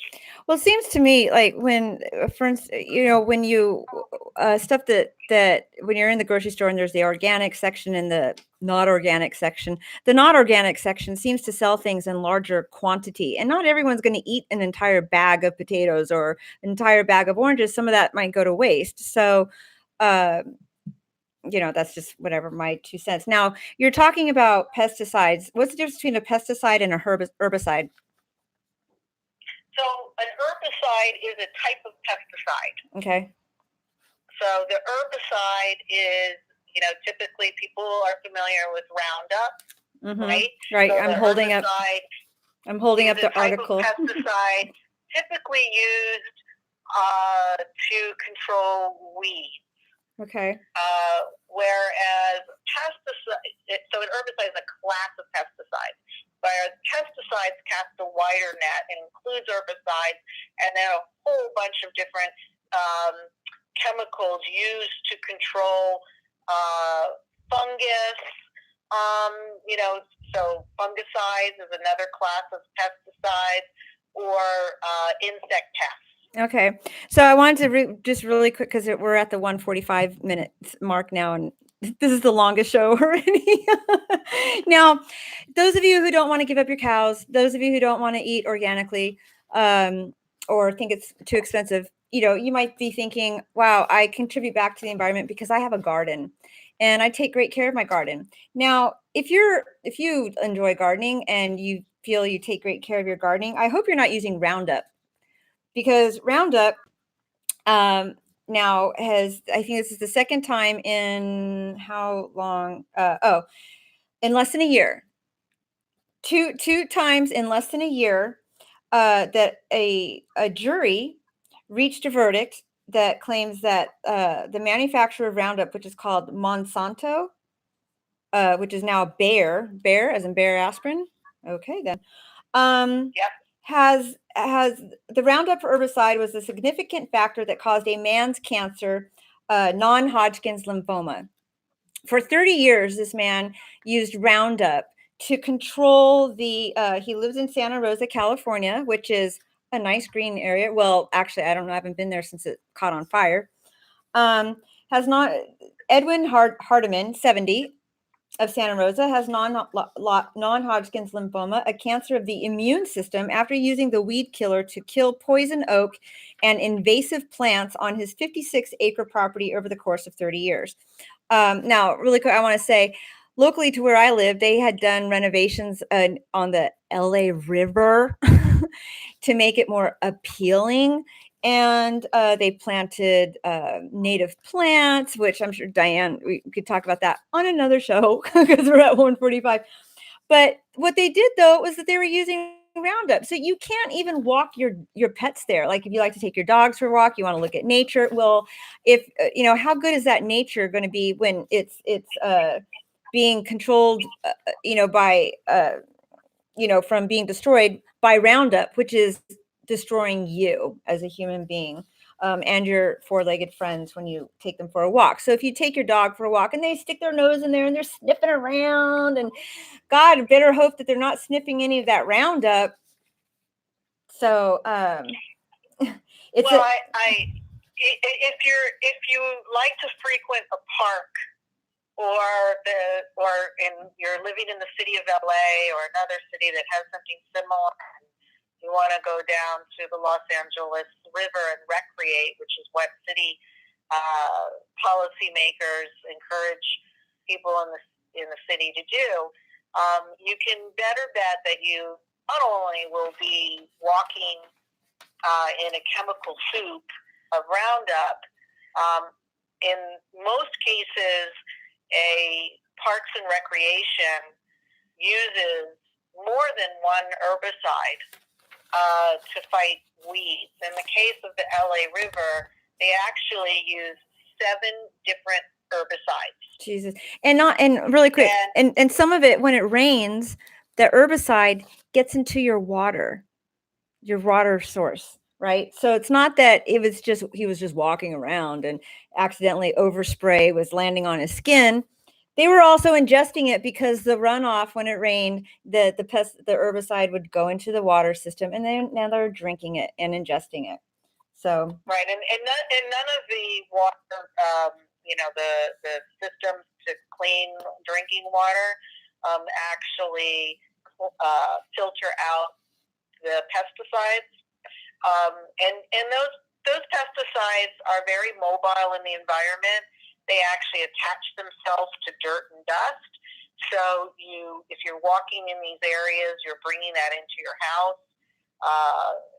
It's very problematic for children as well as pets. You brought up pets, Melissa, because children, similar to dogs and cats, they have they have hand-mouth behavior. So they tend to constantly put their hands down on the ground and then bring them up to their mouth, and they get the brunt of the chemicals. So it's not just that; also that they're just lower to the ground, like pets are. And you can be rest assured that these chemicals are in your house. They've traveled in on the soles of your shoes. They've blown in windows through wind. They land on your skin, your animal's fur. Yeah, but I mean, to the point of the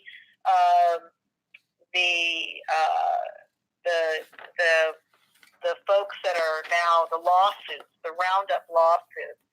This is now, I think, the second one. Mhm. There was one a couple years ago, which was the first one. The man was a groundskeeper in Orange County, and he followed all of the instructions for using Roundup, and he got non-Hodgkin's lymphoma, and I saw pictures, and it was terrible. Right, and he was given weeks to live. The most painful thing all over his skin, and he was the first to win a big pile of money in the lawsuit, which, by the way, he did not because he's going to be able to now live high on the hog. He's going to die, but he did it to make a point. And now I guess this second one is from San Francisco, right? And he got awarded $289 million. Right. Actually, I'm looking at the determined that his non-Hodgkin's lymphoma was caused by that product, the Roundup right product. It's actually saying that this gentleman right here, the second one, he was actually the first one to sue them, but the other gentleman was the first one to reach a verdict. So this guy has actually been in court. It says Hardiman told jurors the spray routinely got on his skin before he was diagnosed with the disease in 2015. So and then he took it to court a month, I guess I would say. He was the first to file a federal complaint bringing a lawsuit against the company in 2016, a year after being diagnosed with cancer. But the first to reach trial was Dwayne Lee Johnson, a terminally ill man also battling non-Hodgkin's lymphoma, who took the pharmaceutical giant to court last year, who was the former groundsman. So the groundsman, who was given weeks to live, was awarded nearly $290 million in damages before an appeal saw his sum sliced to $78.5 million, pending another appeal. Wow. So, wow, they're not even just killing you. They're also going to be asses about it. That's really fucked up. Anyway, sorry. Well, yeah, I mean, it's a very controversial company, and there are groups all across, if anybody's interested, across the nation. They call themselves the non-toxic. So depending on where you live, for example, in Irvine, there's a group called Non-Toxic Irvine. There's Non-Toxic Studio City and Non-Toxic, I'm sure, someplace Orlando. And it spends a lot of efforts, usually made up of moms, who really want this product out of their playgrounds and schoolyards. Okay. So as every time. So by the way, you're eating it when you're eating conventionally grown food. Speaking of conventionally grown food, we are now going to move into the last area of this tonight's show, which should have been the first area. New food product. Turkey egg. There it is, folks. This is a turkey egg. Look at it. It's brown, but this is the way it arrived in my home. And Diane, I forgot to send you the pictures last night. So it's beige colored with brown spots. I don't know. It's what? 40-pound bird. Apparently, the person who brought me this egg said he had to fight a 40-pound bird to get this egg. So you see, if you don't eat chickens, there's also lots of exercise involved if you're fighting a 40-pound bird in order to get their egg. I've never had a turkey egg. I don't know if any of you listening or watching have had a turkey egg, but I'm about to try this turkey egg right now. Diane, you can, again, as usual, it's always so, I can't even, mind-blowing each time you're on the show. We never seem to actually stick to the topic that we decide to talk about before we go on the air. Because those of you who aren't familiar with her, like I've never met her. Yet we've had hours and hours of phone conversations numerous times, and she's responsible for raising my awareness about trees and why I get into fights with certain people about trees. And like I said, and we always say, okay, so tonight, so we're going to talk about this, this, this, and this, and never fails. It always goes off topic in some way. But as we've all learned, this is a much bigger conversation, a much larger debate. But those, people, all the listeners and the viewers and everything, you all can do your individual part to help contribute to saving the planet. It's not just about recycling. It's not about using solar panels. It's not about, planting a garden. It's about doing those things, or, learn about what goes into creating a solar panel. You might think you're saving the environment by using one, but a lot of shit went into making that thing. And same thing as someone brought up smartphones. So I want to thank you again for calling in. It's always, I'm sure it's taxing on your voice because you always do so much talking. I hope to have you back on the show soon, possibly maybe next week. We can finally get into that developer conversation about communities and development, and how LA is now being under investigation for corruption. Politics accepting money from... The city of LA takes the prize for the most corrupt city hall. It's another great, most toxic city, most corrupt city hall. We're just winning over here. Right. And that would be, but this McMansionization thing, I believe is, it's in density, it's a problem across the nation. Right. That's happening. So it's a good topic, and would love to be part of that conversation. Okay. You have it. And really quick, those of you who are watching this after the live stream, I was laughing at what was commented in the chat, not what Diane was just saying, because my reaction was disproportionate to what you were saying. All right. Well, I love to hear back on how that turkey egg tastes. Okay. I just hope it's a turkey that was sustainably raised. It's not sitting in some cramped cage. No, it's a rescued turkey. It was rescued from... Oh, okay. I thought you said it was 40 pounds. So it's the offspring of a Oh, Jesus Christ, Shelly. It's an offspring of a formerly rescued turkey. No, I think she got the turkeys from like the hitching post place and just bought like little turkeys, just not turkeys. Okay. He always has to go against everything I said. Okay. It was a rescue turkey. Leave it. Okay. Thank you. Good enough. All right. Good night. All right. Good night. Okay. Those of you who stuck around. Okay. Turkey egg. Oh, go. Never mind. Do you want to go get the little tiny ones? What's the little tiny one? Chickens. Weird kind of chickens. Okay. All right. So, yeah, I've never seen one either until last night. I thought that they were going to be more, like big, but no, the eggs. We're talking about the size of the egg, not the turkey. That's an average size egg for a turkey, which is a jumbo egg for. Here, come here and sit down and describe it. Come here and sit down and describe it. So he's refused. The person who gave me this egg says this is an average size for a turkey egg.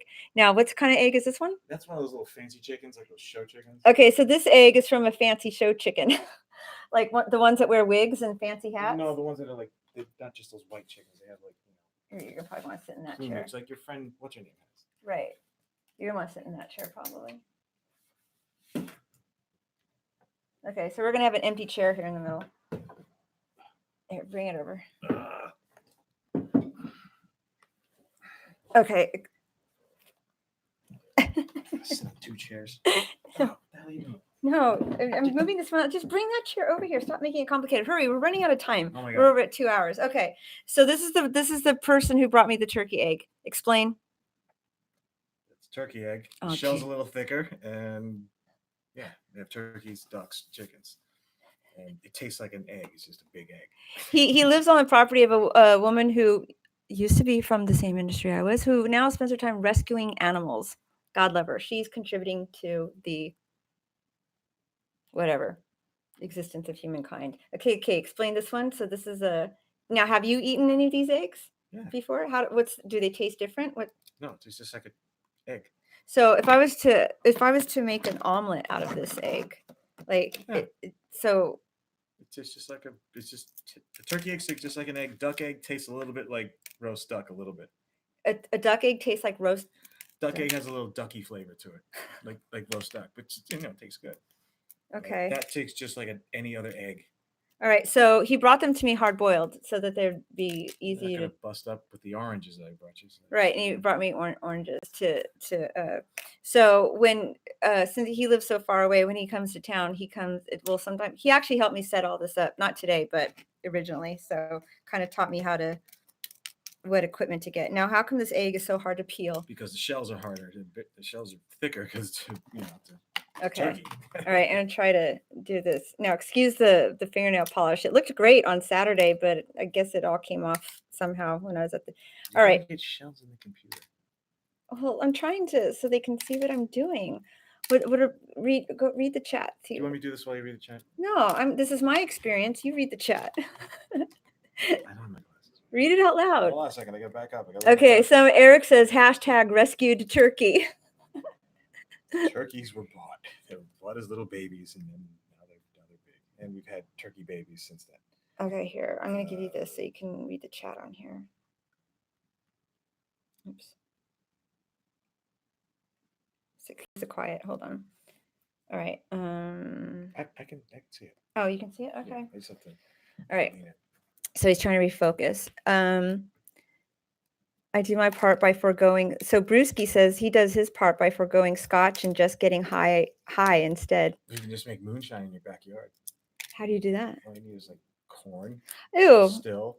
And you go on YouTube, you build a still, you can brew your own shine in your backyard. No, I meant ew about the egg because it had this weird skin thing. All eggs have that. It's on the inside of the shell.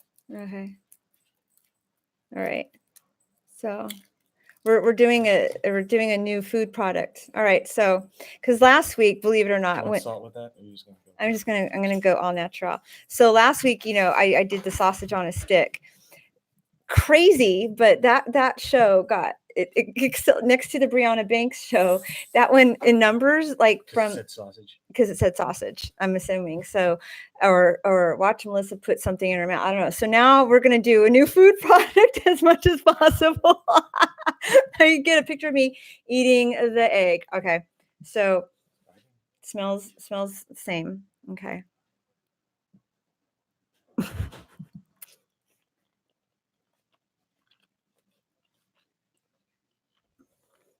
Hard-boiled egg. Tastes just like chicken. Yeah. Looks the same. I think that's when you boil it too long, is when it gets gray like that. No. Have you ever had turkey egg salad? Yeah, just make egg salad out of all of it. Let's go make some now. I'm hungry. Okay. There you have it, everybody. New food product. Turkey egg. Now, Freckles. Oh, wait, you want some of this turkey? No. Can I give it to him? You're not gonna eat it now. Okay. It's just in his mouth. Wow. My dog just stole my egg. On that note. As long as it's cleaning it up. No, it just went all in his mouth. So, all right. So on that note, I want to thank everyone for. Okay, wait. Let's explain. Well, it's a turkey egg. What does that mean? Eric says, explain. Well, it's a turkey egg. Oh, is that what you said? Why do I feel like that's not a good idea? Turkey egg 1, Melissa 0. Next, could you eat a banana, please? Ha ha ha ha. I've had bananas before. All right. Great show, most respectful and robust debate. Thank you. Oops, sorry. That's why people say, if you want to get picked up, why don't you try to get your show on Playboy Radio? Well, because my show isn't a Playboy Radio show. You like my shirt anymore? What? Show them. Is it reverse? No, they'll see it straight on. I just like to offend everybody, like all around. So he exists on offending and being opposite. It's my whole life. Generation 1 metalhead from the early 80s. Our main goal in life was to piss everyone off. I don't know if those of you who watched the final show of that station, I think, didn't we end? What was it like this? What was it that, what was this? What is this? Where did this come from again? Where did it originate? From old, what you call a strega in Italy, which is like a witch or like an old crazy lady. And it's either the evil eye, you give it the evil eye. That's what it was, the evil eye. Right. The Ronnie James Dio thing that we were discussing with Cameron. Right. That's what Cameron's a fan of that. Right. So there was the debate on what this came from. It's not necessarily devil horns. It's fink, the evil eye. Giving the evil eye, protecting against the evil eye. Oh, so I'm getting Shelley's messages. The humans are a virus. Okay, so oh, the humanity. Dio's grandmother. Exactly right. Oh, the humanity. Oh, the humanity. I don't know if he remembers. Why do I feel that's not okay? I approved that shirt. Eric approves the shirt. You know, Eric has been following you on Twitter. I don't know if you ever respond to him, but I see him comment and I go, you better respond to him. He's the other moderator. You gotta be nice. I get tons of Twitter things. I can't look through them all. So, yeah, Right. I'm sorry if I didn't. He's beer movies 365. It used to be 24/7, I think, but now it's 365. Dio's grandmother. Italy is actually a projection. Wait, what? Protection. If you give someone the evil eye, just the malocchio. Like that. You spit, you give them the fucking horns. The malocchio? The bad eye. I thought that was your cousin's name. No, my cousin's name's Milano. Kidding. Okay, so thanks everyone for tuning in, and thanks Peter for staying awake. It's like it's after your bedtime, because I know a lot of you are over on the East Coast, or Eric, I know you're the next time zone over. Okay, and on that note, good night. All right, so let's see, we're going to play. Let's see, hold on a second. Can you click this one while I click that one? Okay, tell me when. This one. Weird point. You're at the outro. Click this right here where it says play. That one? No, you got to highlight it. Make sure it's red. It's not red. It's not red. Oh, Jesus Christ, Ellie. Okay. All right. Hold on. Oh, it's not. Why is it saying content not available? Jesus. Try again. Oh, here we go. All right. Good night. See ya. Is it playing? Come on, play. There we go. That one's playing. It's playing in the Mixler.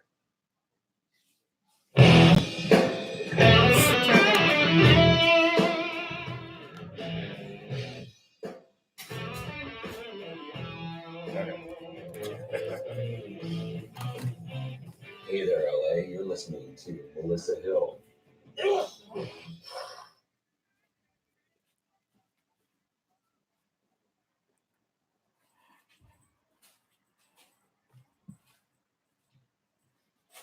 Good evening.